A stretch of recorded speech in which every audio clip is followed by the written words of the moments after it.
s'agit de protéger l'environnement, chaque geste compte. Or, voici que notre monde est confronté à plusieurs problèmes, plusieurs dilemmes.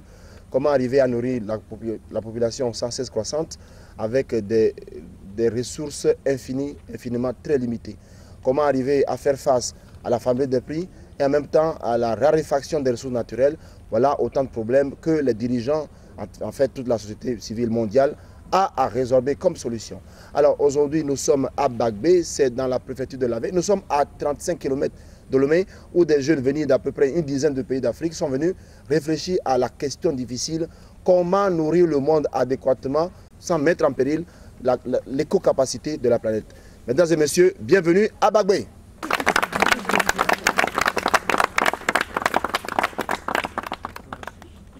Et voilà, nous vivons dans un monde aux ressources très infinies, très limitées. We are living in a very big world with finite resources. How are we going to manage in this very hard situation? This is what people are talking about here in Bagbe. And I'm very to have our good friend from Ghana and Nigeria, Mr. Lovans. You are most welcome to Bagbe. How is Ghana? Ghana is good. Ça, on n'a pas besoin de traduire. Il dit que le Ghana, c'est appétissant. Ghana is good. Mr. Prince, thanks for coming to Togo. How do you see this environment? It's a nice and beautiful environment. Il dit que c'est très doux, tout est bon, les oiseaux chantent. Voilà. Et tout ça, il a dit. So tell me, for you, what do you think? Because the first panel which came before you set the stage, said basically that there is a real situation happening. We need to wake up.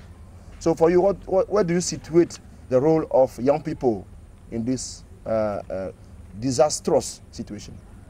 Actually, as we all know that the issue of climate change is a global issue, and no country should be left behind. Concerning the young people, I think in Nigeria, for example, now the government is trying to carry young people along. That's why we have different youth networks.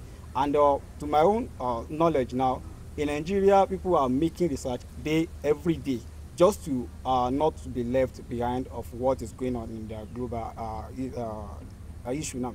And as a result of that, what young people need to do is just to really work on the issue of how to get our community involved and let them know the problems that is presently on ground. Not only the community alone, we should also let the government know that they must pump in a lot of money in order to encourage youth to do to really work on this particular issue.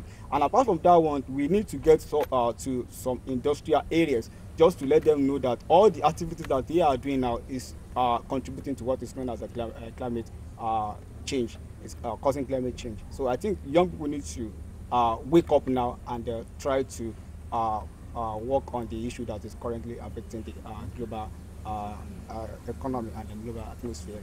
Well, young people need to wake up. I think that was a very clear message from Mr. Prince from Nigeria. Ça n'a pas besoin d'être traduit, je crois que tout le monde a compris ça. Monsieur Lovans, alors comment ça va? Ça va très bien. Ça va très bien, voilà. Ça va bien aussi, c'est bien. So tell me, by coming to this workshop, what's your impression? What did you learn? I know you are a big specialist in agroforestry. So by joining with young people, people probably a little bit older than you and for sure younger than you are, was it a good atmosphere for learning? Did you really learn something? Yes, and this workshop has been a lot of experience sharing for me, meeting people from most countries in Africa. Is a lot of cultural biodiversity here and then good interrelationship that existed between us has make us feel at home, as if we are one people. I feel as one family in JVE, and I see them a good relationship between us.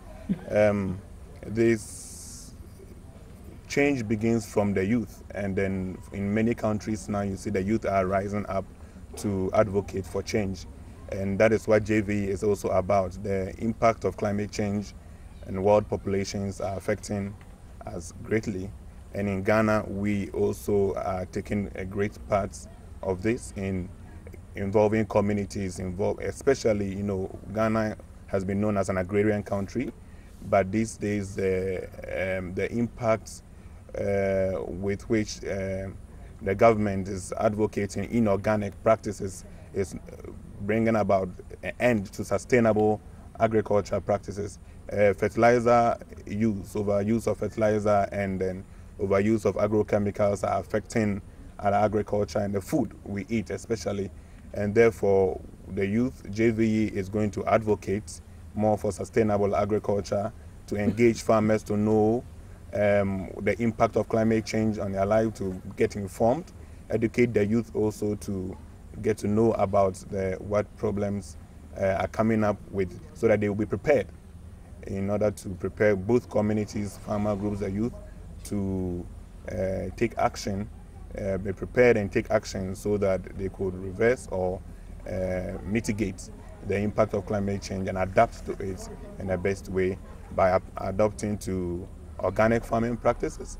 We also want to lobby government to encourage sustainable farming practices so that we could have a good livelihood and grow resilience to the climate change coming up. Alors donc on a compris M. Lovans du Ghana qui est revenu bien entendu sur l'importance de pouvoir réduire l'utilisation des produits chimiques, les intrants, les pesticides et surtout les engrais et favoriser donc, n'est-ce pas, l'agriculture durable. Mais je vais lui poser la question de savoir, est-ce que cette affaire de bio, tout ça, est-ce que ça va permettre de vraiment nourrir le monde si on ne fait pas appel à des produits chimiques? So tell me, my friend, I have so many times heard about your long discourse about biological farming, agro-farming, permaculture, etc., etc. But do you think with about 6 billion people, in 2050 will be 9 billion people, do you think your organic farming can adequately feed human population? To enhance sustainability, organic farming is the best. Now, when you go to the Western world, they are changing from inorganic practices to organic farming, and therefore, if they chose the wrong path, and now they see the need to reverse to organic food for healthy living, then it is important for African countries to be educated, especially the youth who are now coming up, to be informed, to know about the impact of inorganic farming practices and how it affects the food and our health, and therefore to take action to adopt organic practices in cultivating food for our livelihood. So you basically tell me that you are very optimistic, yes, that if the whole world adopt sustainable farming systems, it will be possible to find food for everybody, because you know right now about 1 billion people sleep every day foodless without eating anything. Yes, organic farming is able to solve that situation and help provide food for, by adopting an integrated system of farming. Organic farming can support growing human populations as well. Voilà, donc en adoptant une technique intégrée agricole, eh bien, selon M. Lovans, qui est spécialiste en agroforesterie, il enseigne d'ailleurs à l'université tropicale de Kumasi au Ghana, eh bien, selon lui, en effet, l'agriculture bio peut permettre de nourrir le monde entier, surtout si l'accent est mis sur les petits paysans, les petits agriculteurs.